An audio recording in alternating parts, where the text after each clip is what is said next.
Alright MetaQuest fam, NVIDIA GeForce NOW is officially supported on the Quest browser and you no longer need to sideload or use unsupported workarounds. This is huge for cloud gaming on Quest and we've been putting it through its paces, and this update has unlocked a whole new way to game on Quest. Let's get into it right now.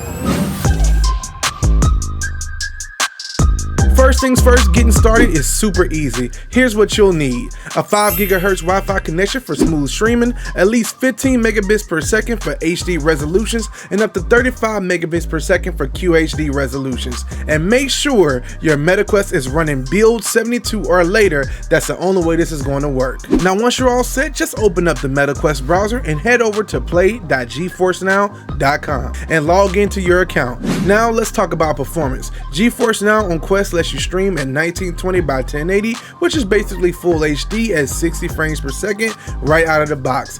If you want to push it further, you can manually enable the 2560 by 1440 QHD mode from the streaming settings, as long as your internet connection can handle it. The visual quality is sharp, the colors pop, and the gameplay feels smooth and responsive, making this the perfect way to both play casually and competitively as long as you have a really good Wi-Fi connection. I recommend being in the same room with the wireless router or as close to it as possible. When I'm gaming on my Quest or I'm gaming on any one of my VR headsets, I'm always going to be right near that router to make sure I get a good connection. I also have a Wi-Fi 6E router. I'll make sure to link it down in the comment section below for you to check out the one that I use, and it works really good with the Quest 3 and I could totally recommend it for other people. Now when it comes to Gamepad support, for the best experience you're going to need a supported Bluetooth gamepad. Currently GeForce Now works with Microsoft Xbox One controllers as well as the Xbox Series controllers. Once connected, the gamepad takes over for most of the gameplay. But here's a quick heads up: if your VR controllers are out of range, the Quest will switch to gaze cursor mode, meaning you control the interface using your head movement. You can also toggle this manually by pressing start and select on your gamepad at the same time. Now let's get into some fun stuff, the games.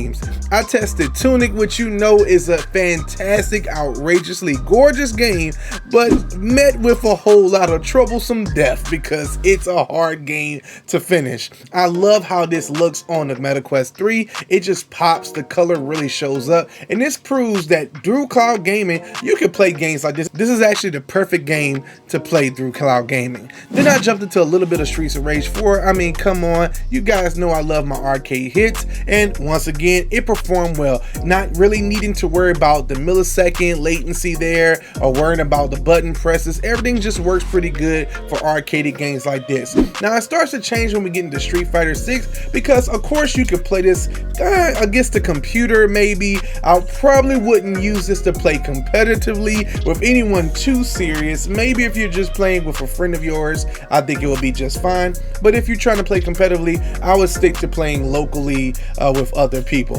And then of course I got into the outrageously hard Cuphead game, and this game ran beautifully as well. Once again, I was able to still do the twitchy moves with this, but I'm just going to keep saying you gotta make sure you have a good Wi-Fi connection and a good wireless connection. Otherwise, some of these games may not be the best to play in that style. What I will say is that each game ran beautifully on Quest.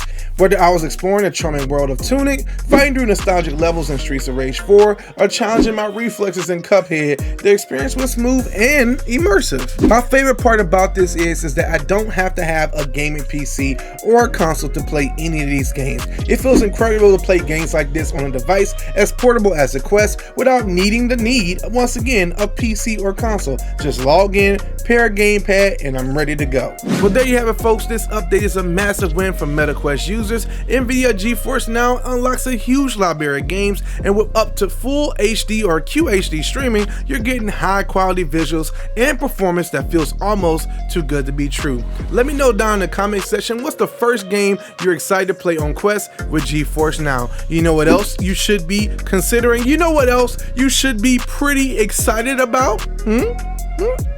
This channel. So why don't you subscribe? Why don't you hit that thumbs up? Why don't you comment below, letting us know how much you enjoyed this content, and hitting that bell notification so you can know the next time a video comes, because I promise you, we got a lot more content coming real soon. It's your boy Jay Dunn, and I'll see you next time. Peace.